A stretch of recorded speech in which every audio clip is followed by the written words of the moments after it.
Alam nyo, Mr. President, Mr. Chair, meron ngang interparliamentary courtesy sa loob ng gobyerno natin sa pagitan ng legislature at saka executive.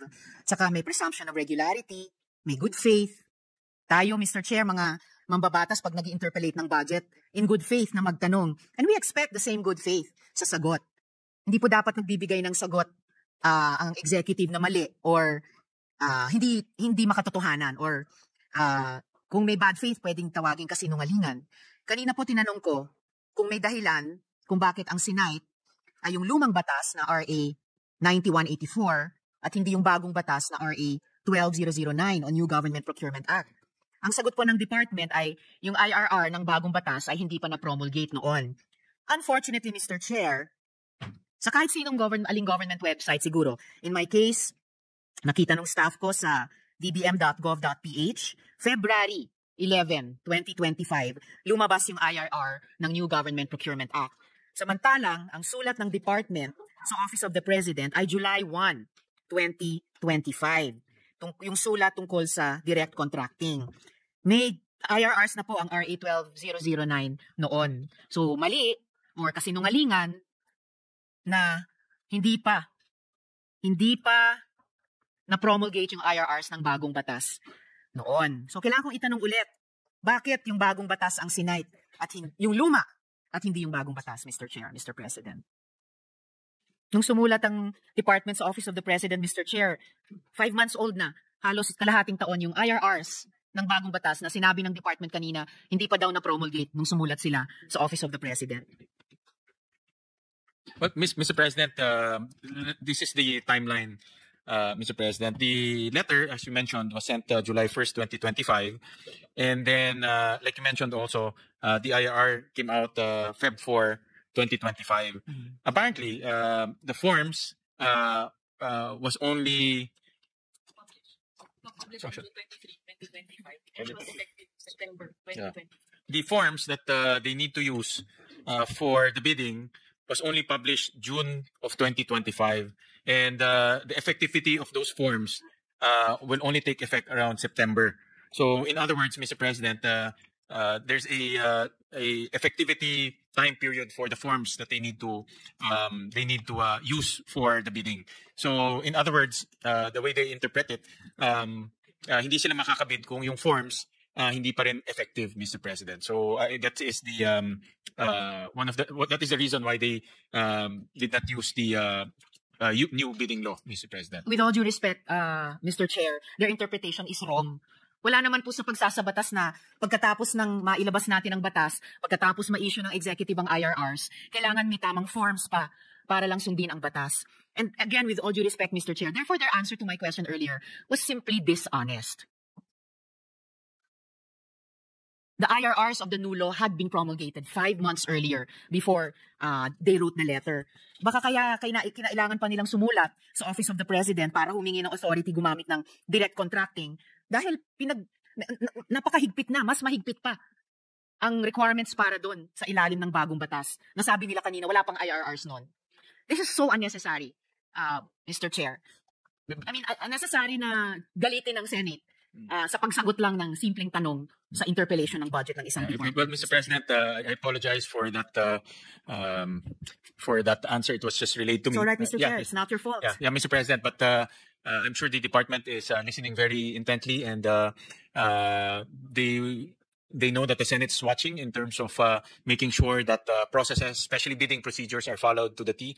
And we'll request the department to give us a position paper on this matter, Mr. President. They also mentioned, Mr. President, that after the forms took effect, meaning it became effective, they immediately switched to bidding, Mr. President, as a sign of good faith. Nevertheless, Mr. President, I think the point is very clear that they have to follow the bidding procedures. No shortcuts, no conflict of interest, no biases. They have to follow the bidding procedures in order to reflect the best prices for our constituents. So we'll request the Secretary to submit to us a position paper on this. And again, I apologize that the answer seems to be not consistent, Mr. President, with the findings.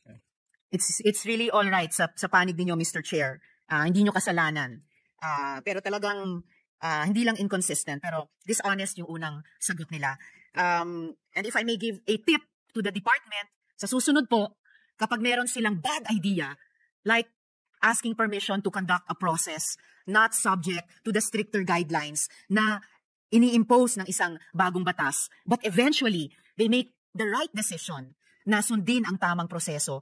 Pag tinanong sila sa Senado, months after, it's another half year after, yes, it's another 5 months after, Mr. Chair, para hindi nila komplikahin yung buhay nila at galitin ng Senado, sumagot na lang sila ng makatotohanan. Hindi naman tayo tanga, Mr. Chair. Kayang-kaya natin mag-research.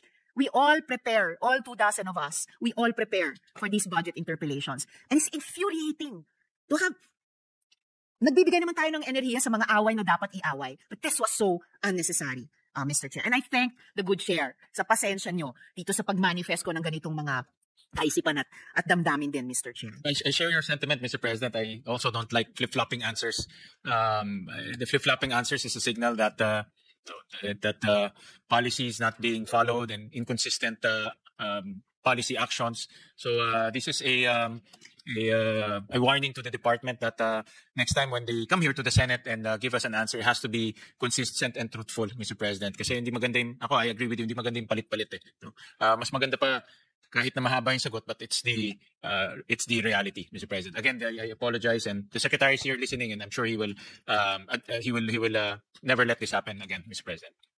I hope not, Mr. Chair. It's not just flip-flopping eh. It's hindi pagiging forthright eh. Lahat naman tayo nagkakamali or nagkukulang, so nagwawasto tayo, pinupuno natin. Pero tayo rin lang naman, all working in government. Let's be forthright with each other. Let's not insult the intelligence of any other institution, Mr. President. Dako na po ako dun sa definition ng underserved at unserved communities. Sa Bayanihan SIM Project pa rin. Nabanggit din natin kanina, Mr. Chair. So sa concept note ng Bayanihan SIM Project, ang layunin nito ay magbigay ng libreng internet access sa mga benepisyaryo sa underserved and unserved communities in key development locations nationwide. Pero kung titignan natin yung parameters ng project, mukhang yung unserved and underserved projects ay nasa coverage na ng existing cell sites. Anong plano ng DICT para matulungan naman yung mga komunidad na wala sa coverage ng existing telecommunications infrastructure, Mr. Chair, Mr. President? Mr. President, the agency is also going to tap new technologies, no, such as Starlink at yung mga ganitong service providers, and they're also hastening the implementation of Konektado Pinoy, because part of the direction of Konektadong Pinoy is really to reach the underserved and unserved areas, Mr. President. So yan din po yung isang strategy na ginagawa po ng ahensya. Salamat, Mr. Chair. It's been noted that there will be no rollover of data in the Bayanihan SIM project month to month, and that Bayanihan SIMs will be geo-fenced to a specific area. Hindi ba matinding limitasyon yan sa usefulness ng serbisyong ito para sa mga mag-aaral at guro or kahit sa mga secondary beneficiaries, Mr. Chair, Mr. President? Well, Mr. President, this is a technical aspect of this. This is the technical aspect of this technology. Well, Mr. President, the reason why it's geofence, so that yung mga binibigyan po ng SIM cards, doon lang nila magagamit sa areas po nila, because or else magagamit po sa ibang areas at it defeats the purpose of addressing the needs of those areas. So yun po yung dahilan kung bakit po naka-geofence.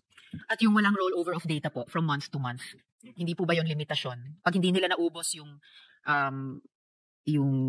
kumbaga rasyon nila for that month, hindi nila maidadagdag sa data nila for the following month, Mr. Chair? Well, Mr. President, it's a design of the service that was offered. And personally, I'm not an expert, Mr. President, with telecoms, but typically the services that we buy from ordinary telcos, you have to use that capacity for that month. So dapat ubusin rin. So I think it's the same concept that they applied in this Bayanihan SIM project, Mr. President. So dapat maubos mo talaga yung capacity mo there para hindi rin naiipon sa ibang mga ibuan. So that's the design of the product, Mr. President. Salamat, Mr. Chair. Tungkol sa proprietary nature ng frequencies, huling tanong ko dito sa Bayanihan SIM project, The request for direct contracting in the Bayanihan SIM project was justified by claiming that the radio spectrums assigned to telcos are proprietary and exclusive. Pero ang project na ito ay tungkol sa mobile data connectivity na generic commodity na ino-offer ng multiple players. So hindi po ba na itong assertion ng DICT ay kumukontra sa fundamental understanding na yung radio frequency spectrum ay isang finite natural resource na pagmamayari at ina-allocate ng Estado, Mr. Chair? Mr. President, the radio frequency spectrum is owned by the state. It's an asset of the state. And pinapahiram lang po natin yan sa mga telco players, Mr. President. And they pay government a certain amount for the use of that. In fact, in other countries, you bid for that spectrum, Mr. President. So, tama ko kayo na it's a finite resource, Mr. President.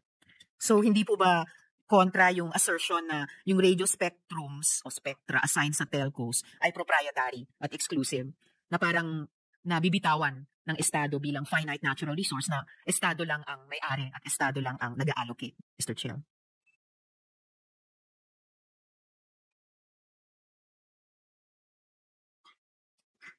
Well, Mr. President, to explain it simply, it's a technical aspect. So yung mga telcos, they have licenses and the frequencies assigned to the telcos and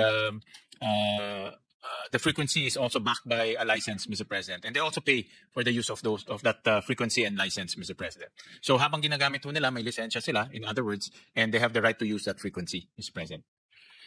Baka yung seeming contradiction lang, Mr. Chair, ay yung paggamit ng mga terms na proprietary saka exclusive ng mga radio spectrums o parte ng radio spectrum na ina-assign, ina-allocate sa telcos na parang hindi siya exclusively pagmamayari at ina-allocate ng Estado, Mr. Chair.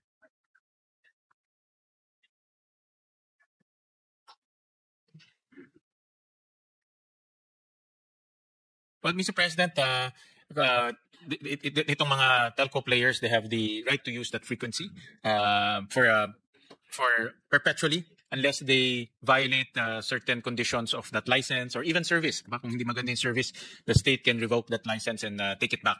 So there's a responsibility for the user of that frequency, and the responsibilities to deliver service to for our constituents and for the nation, Mr. President.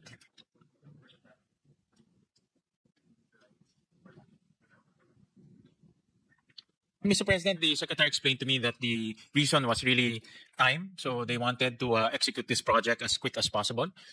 So they thought that the best and the quickest way to execute this project is through direct contracting, Mr. President. But eventually, because of that GPPB regulation, eventually they decided to conduct a public bidding, Mr. President. Thank God for that, Mr. Chair. You're absolutely correct, Mr. President. Your observation is 100% accurate, Mr. President. At dahil, itong susunod na tanong ko, siguro dahil mga mambabatas po tayo, Mr. Chair, ito po yung pinaka-importanting, o isa sa pinaka-importanting tanong ko tungkol sa bagay na to, Mr. Chair. Doon sa sulat, ang nakasite ay RA 9184 nga, yung lumang procurement law. Hindi yung bagong RA 12009 o New Government Procurement Act. Yung bagong batas, mas mahigpit ang requirements para sa direct contracting kung sakali. Gaya ng mandatory market scoping para nga maipakita na no suitable substitute exists. So, may dahilan po ba na yung sinite ay yung lumang batas at hindi yung bagong batas, Mr. Chair, Mr. President? Yeah, sorry for the delay, Mr. President. It's all right, Mr. Chair. I was just getting more details, Mr. President. So, well, Mr. President, the simple answer was that time the IRR of the new law was not promulgated yet. It was not released yet, so they used the old law. But the way I understand this, Mr. President, is there are 360 lots, and one lot is composed of several schools, Mr. President. So, in other words, they conducted one bidding, but per lot, a different winner can actually be declared depending on the price and quality, Mr. President. So may bidding itong 360 na nangyari, in short. Yes. I-check ko na lang po siguro pagkatapos yung interpellation, Mr. Chair, kung hindi pa nga available yung IRR ng bagong batas. But the fact is, may bagong batas na noon, and in fact, in most, if not all of the laws we pass, Mr. Chair, may repeal clause pa siya. So malinaw yung spirit ng batas na nire-repeal yung nauna at ito na yung yung mangingibabaw. And in a way, yung IRR ay yung letter of the law na kailangan naman talaga sumunod para ma-apply po But natin. as an additional information, Mr. President, during the time na they're preparing for this, wala pa yung IRR. Pero the actual bidding, apparently, I was informed, they used a new law already during the actual bidding, Mr. President. And again, Mr. Chair, that's really good. Thank God for that. Yes, Mr. President. And thank you, Mr. President, for being vigilant so that Opo. our agencies will know that we are very strict when it comes to bidding and making sure that the correct prices are only the correct prices will only be used for procurement, Mr. President. At saka syempre po, Mr. Chair, alam natin bilang mambabatas, gusto natin magtagumpay yung mga departments natin, lalo na sa mga bagong programa nila. At yung ambag natin tungo doon ay yung mga batas na ipinapasa natin para maging gabay sa kanilang implementasyon, Tama, Mr. President. Chair. So, matapos i-claim na direct contracting ang applicable, gaya ng sinabi niyo, Mr. Chair, eventually, nagkaroon din ng bidding sa project. And hindi ko masabi enough, thank God. No? So, anong nangyari na nagbago ang isip ng DICT, Mr. Chair, Mr. President? Mr. President, I think there was a realization on their part that they have to strictly follow the GPPB regulations, Mr. President. Like what you mentioned, Mr. President, they studied the GPPB and they saw that the regulation is mandatory in terms of bidding and getting competitive pricing. President.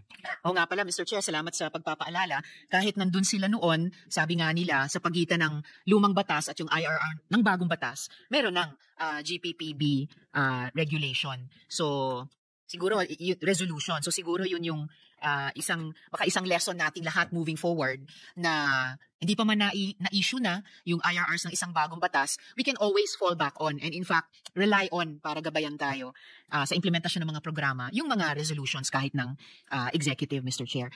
So, ano na po ang status ng procurement process, Mr. Chair, para sa Bayanihan SIM project?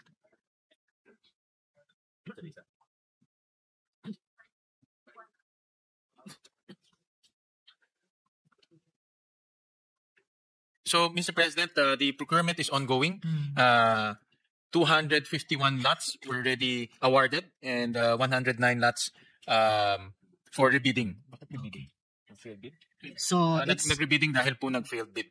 So, the target is they will distribute 1 million SIM cards within 12 months with 12-month internet service and 500,000 SIM cards by 2025 and the rest by 2026. So, yun po yung target. And they will it's geared towards servicing 360 underserved communities, including 1,500 schools. Alright. Ang beneficiaries din po is about 5 million individuals. So, marami-rami po. Marami-rami po. Yeah. Opo.